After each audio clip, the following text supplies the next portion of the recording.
आपण पाहत आहात लोकधारा मराठी न्यूज, आवाज जनतेच्या हक्कासाठी।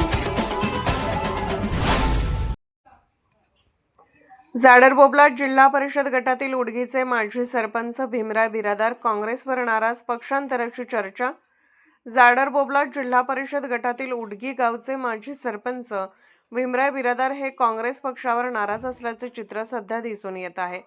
आगामी पंचायत समिती व जिल्हा परिषद निवडणुकीच्या पार्श्वभूमीवर ते अन्य पक्षात प्रवेश करणार असल्याची जोरदार चर्चा राजकीय वर्तुळात सुरू झाली आहे।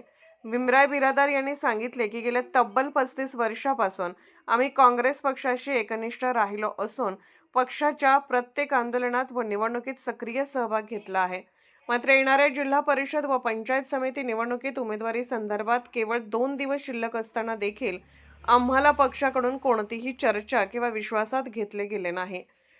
पक्षाच्या वरिष्ठ नेत्यांनी बैठकीसाठीही बोलावले नसल्याने माझ्यासह अनेक कार्यकर्त्यांमध्ये तीव्र नाराजी पसरली आहे। कार्यकर्त्यांचा सन्मान व त्यांची दखल न घेतल्यामुळे मोठी निराशा झाली आहे, अशी भावना त्यांनी व्यक्त केली। या नाराजीचा परिणाम आगामी निवडणुकीत दिसून येण्याची शक्यता असून भीमराव बिरादार यांच्यासोबत मोठ्या संख्येने कार्यकर्ते अन्य पक्षात प्रवेश करू शकतात, अशी चर्चा सध्या सुरू आहे। यामुळे जाडरबोबलाट गटातील काँग्रेस पक्षाच्या अडचणी वाढण्याची शक्यता लोकधारा मराठी न्यूजला लाईक करा, शेअर करा आणि सबस्क्राईब करा।